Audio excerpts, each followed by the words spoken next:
Hello বন্ধুরা, কেমন আছেন সবাই? আশা করি সবাই ভালো আছেন। বন্ধুরা, আমাদের এই গল্পগুলো যদি ভালো লাগে অবশ্যই লাইক করবেন, কমেন্টস করবেন। চ্যানেলে যদি নতুন হয়ে থাকেন অবশ্যই সাবস্ক্রাইব করে পাশে থাকা বেল আইকনটি প্রেস করে রাখুন। আমাদের আজকের গল্প এক ঘন বর্ষায়, পর্ব 5, লেখা সামিয়া খান। সেই সকাল থেকে ইলশে গুড়ি বৃষ্টি হয়ে যাচ্ছে। আকাশ বিষণ্ণ, সে থেকে কুয়াশার মনটাও বিষণ্ণ। জানালা দিয়ে দূরে বাড়ির মূল ভবনে তাকালো সে। কিছুটা ঝাপসা লাগছে বাড়িটা, বৃষ্টি আছে। গত কয়েকদিন যাবৎ সে ঠিকমতো বাড়ির ভেতরে যেতে পারছে না। আবৃত্তির নানু এসেছেন। সে থাকার সময় বাড়িতে সকলের সব সময় অনুপ্রবেশ করার অনুমতি থাকে না। বড্ড খুঁতখুঁতে সে। প্রত্যেকবার আসলেও বাড়ির ভেতরে না যেতে পারলেও কুয়াশা তেমন কিছু লাগে না, কিন্তু এবার বড্ড পোড়াচ্ছে তাকে। কেন তা ধারণাও করতে পারছে না। অথচ ওই মানুষটা তো তাকে বিরক্ত ছাড়া কিছু করে না। চুলে আঙ্গুল পেঁচাতে পেঁচাতে কুয়াশা আবৃতের জানালার দিকে তাকিয়ে আছে। দেখেও না তাকে বেশ কয়েকদিন ধরে কুয়াশা। খুশি, আয় মাথায় তেল দিয়ে দে। আসছি। ময়নার মায়ের ডাকে কুয়াশা জানালা থেকে উঠে চলে আসলো। মনটা আরো খারাপ হয়ে গেল। এমনি ঠিকই সারাদিন জানালার পাশে বসে থাকে, এখন আসে না। ময়নার মায়ের সামনে কুয়াশা বসে পড়ল। এ মহিলাটা তাকে বেশ স্নেহ করে। মায়ের মতো না, শুধু ভালো সম্পর্কবশত। মাথায় তেল দিতে দিতে ময়নার মা কুয়াশাকে জিজ্ঞেস করলো, জানালায় কি খুঁজলি? কিছু না, বাড়ির কাউকে দেখতে চাইলি তাই না? কুয়াশা কোনো জবাব দেয় না, ঘুম করে বসে থাকে। কুয়াশার নীরবতা দেখে ময়নার মা আবার বলে, যার কথা ভাবছি সে জানালায় আসবে না। বারে, তুমি কিভাবে বুঝলে আমি কার কথা ভাবছি? পীড়িতের রং ছুটেছে মুখে। চোখ কি আর সাদে বইরা গেছে হইছে? কার সাথে পীড়িত আমার? কেন, দিরান বাবার সাথে? এ মা, তুমি এটা কি বললে? তার কথা কেন মনে হবে? কেন, দিরান বাবারে দেখলে তোর বুকে ব্যথা করে না? উফ, ওটা তো ওনাকে দেখলে করে। ময়নার মা মুখ টিপে হাসে। উনি কে? তার বড় ভাই। বড় ভাইটাকে উনি? কুয়াশার এমন বোকা বোকা কথায় ময়নার মা উচ্চ শব্দ করে হেসে ওঠে। সে আগে থেকেই বুঝেছিল আবৃতের জন্য কুয়াশার মন খারাপ। তোর বুকে ব্যথা সবার জন্য করে না, শুধু তার জন্য। এ বুকের ব্যথা মারাত্মক ব্যথা রে। শোন কুয়াশা, পুরুষ মানুষে সহজে ধরা দিবি না। কুয়াশা অবাক হয়ে ঘুরে বসলো। কিভাবে? টেনে নিতে চেয়েও নিবি না। এরা মধু লুটে চলে যায়। মধু কি? তোর জানতে হবে না, গোসলে যা। কুয়াশা গোসলে যাওয়ার আগে আরো একবার আবৃতের জানালার দিকে তাকালো। না, লোকটা তাও আসে না। অদ্ভুত পাষাণ তো। গোসল শেষে কুয়াশা দেখতে পেল বিছানায় একটা আকাশি কালারের তাঁতের শাড়ি রাখা। পাশে ময়নার মা বসে আছে। শাড়িটাকে হাতে তুলে নিল কুয়াশা। এটা কার? আমার ছিল, তোকে দেখাতে আনলাম। কাজ কাম নাই এখন কোনো? আমাকে শাড়িটা পরায় দিবে? তোর তো ব্লাউজ নাই। ব্লাউজ তোমারটা লাগবে না? আমারটা কিভাবে লাগবে? কুয়াশার মন খারাপ হয়ে গেল। সে আশা করেছিল শাড়িটা সে পরবে।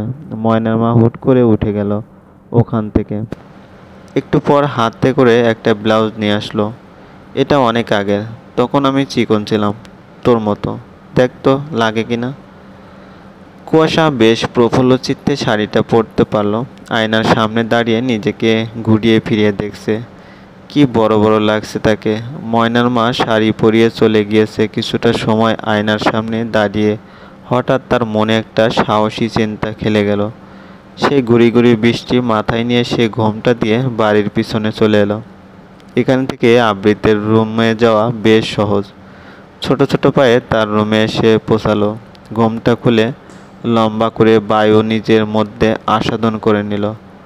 আবৃতের রুমে আলাদা ধরনের একটা গন্ধ পায় কুয়াশা।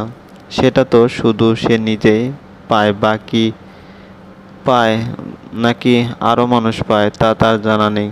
কি চাই? আবৃতের এমন কাঠখোট্টা প্রশ্নে চকিত হয়ে গেল কুয়াশা।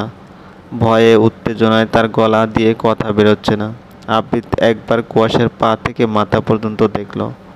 অবিচল অবস্থায় প্রশ্ন করলো আবার, মুখ বন্ধ করে কেন রয়েছো? আমি শাড়ি পরেছি তো। আবৃতের তো সোনায় গা জ্বলে উঠল। কুয়াশার কিছু বলতে যাবে তখন আস্তে করে শাড়ির কুচি খুলে আসলো। এবার দিয়ে 3বার এটা হলো, রাস্তায় হয়েছে 2বার। তখন যাও, শুধু শাড়ি গুজে এসেছিল, কিন্তু এখন সেটাও খুলে গিয়েছে। মরা মানুষের মতো শাড়ি পেঁচালে এমনই হয়। এখন কি করবে? আসতে বলছিলে কে? আপনাকে দেখাতে। আমি বলছিলাম আসতে? উফ, ন্যাকামো। কুয়াশা মুখ নিচু করে ফেলল। আবৃত হালকা হাসলেন। আমার কথা মনে হচ্ছিল? কুয়াশা হ্যাঁ বাদক মাথা নাড়ালো। আবৃত অনেকটা খুশি হয়ে উঠলেন। অবশেষে তার কাজটা সফল হয়েছে। কুয়াশা তাকে না দেখতে পেয়ে যে চলে আসবে তার কাছে, এটা কখনো সে ভাবেনি। আবৃত একটু কাছে এগিয়ে গেল তার। আমার কথা মনে হলে ব্যথা করেছে? হুম, কোথায়? বুকে। শাড়ি ঠিক করো। পারি না। পেট দেখানো বাজে মেয়ে শাড়ি ঠিক করো। সে এটা কি বললেন? ঠিকই তো, যারা পেট দেখায় তারা বাজে মেয়ে। অপমানে দেখে কুয়াশার মনে হলো মরেই যাবে এখন। ঠিক আছে, আর আসবো না। আবৃত হাসে। কুয়াশা এখন তার পরিস্থিতি বুঝবে না। তার থেকে 10-11 বয়সের ছোট কুয়াশা, তার উপর যার বসবাস শুধু অন্তঃপুরে, সেগুলো কিভাবে বুঝবে? কিন্তু নারী দেহের অধিকারী তো সে। ভয়ঙ্কর চিন্তা এমনিতেই মনে আসে তার উপর। এখনকার পরিস্থিতি আবৃতের ভেতরকার হিংস্র পুরুষকে জাগিয়ে তুলছে। বাইরে তুমুল বৃষ্টি হচ্ছে। এখন যেতে হবে না, শুধু শাড়িটা ঠিক করো, আমি বারান্দায় যাচ্ছি। আবৃত চলে গেল। কুয়াশা কোনোমতে শাড়িটা পরে ফেলল। ময়নার মায়ের থেকে একটু একটু শিখে রেখেছিল। বৃষ্টি এখনো সমান তালে পড়ছে। আমি এখন যাই। মুখ থেকে সিগারেটের সরিয়ে আবৃত জবাব দিল, উহ, বৃষ্টি হচ্ছে, কেউ যদি দেখে। দেখুক। খেয়েছো? না। আসো আমার সাথে। আবৃত হাত ধরে কুয়াশাকে নিজের পাশে বসালেন। কয়েকদিনের দূরত্ব মেয়েটাকে তার কত কাছে নিয়ে এসেছে। এই কুয়াশা কয়েকদিন আগে তাকে সহ্য করতে পারতো না, আর এখন পরিস্থিতি কত ভিন্ন। দূরত্ব ভালো। দিরানের বুকে মাথা দিয়ে ভোলা শুয়ে আছে, পাশে তার 2 বছরের ছেলে। দিরান, তুমি কি জানো কুয়াশা আর আবৃত ভাইয়ের মধ্যে কিছু চলে? হুম। তুমি জানতে? বোঝা যায়, কিন্তু কুয়াশা বোঝে না। কি পাগল মেয়ে! ও ছোট, তাই বোঝে না। দিরানের এমন নির্বিকার ভঙ্গিতে মজা পাচ্ছে না দোলা।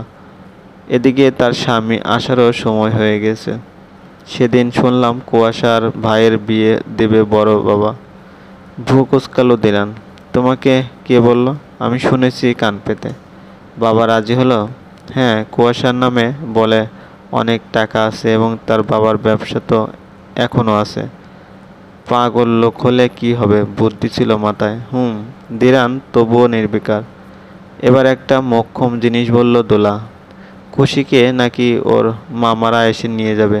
মানে কেন? মানে কেন? হাজার হোক, ও তো এখানে বন্দি। বাবা থাকতে কখনো পারবে না। আর আবৃত ভাই ছাড়বে মনে হয়। কেন ছাড়বে না? দেখ, তুমি তো বললে ভালোবাসে। ও হ্যাঁ। দোলা দমে গেল। দিরান তার আশানুরূপ প্রতিক্রিয়া দেখায়নি। আবৃতের বুকে মাথা দিয়ে ঘুমাচ্ছে কুয়াশা, কিন্তু শান্তির ঘুম। যদিও তাদের একা থাকা অন্যায়, কিন্তু আবৃত নিজের মনকে মানাতে পারছে না।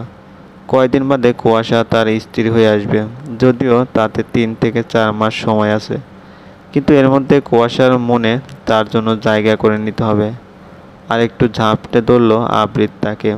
এখন চাইলে কুয়াশাকে চুম্বনে আস্বাদন করতে পারে, কিন্তু সে তা করবে না। মেয়েটাকে সে ভালোবাসে। সেই যে 8 বছর আগে এসেছিল বাড়িতে, ছোট্ট একটা মেয়ে ফ্রক পরে ঘুরে বেড়াতো। আজ সে শাড়ি পরেছে। 2 দিন পর মা হয়ে যাবে। না, আবৃত আর ভাবতে পারে না। তার সব স্বপ্ন এক্ষুনি পূরণ করতে মন চাচ্ছে। সে ইচ্ছে করে দূরে ছিল এটা দেখতে দেখতে আবৃতকে ছাড়া কুয়াশা কেমন করে। ফলাফল ইতিবাচক। কুয়াশা হালকা চোখ খুলে তাকালো। বৃষ্টি কমেছে, আমি চলে যাব। উহ, থাকো, সন্ধ্যা হচ্ছে। হোক। কুয়াশা বুঝতে পারল না আবৃতকে কি বলবে, কারণ তার মনে হচ্ছে মাসের সময় এসেছে। যাই না প্লিজ। কেন, আমাকে পছন্দ না? পছন্দ তো, তাহলে বলো দিরানের রুমে যাবে না? কুয়াশা হেসে ফেলল, যাব না। কোন ছেলের কাছে তুই যাবি না? উফ, আমার সর্বনাশ করে দিলি রে খুশি। কুয়াশা অবাক হয়ে গেল। সে আবার আবৃত্তির কি সর্বনাশ করলো? আমি কোথায় সর্বনাশ করলাম? আমার তোমাকে যেতে দিতে মন চাচ্ছে না। কুয়াশা অবাক নয়নে আবৃত্তির দিকে তাকিয়ে আছে। এটাই কি তবে গল্পে উপন্যাসে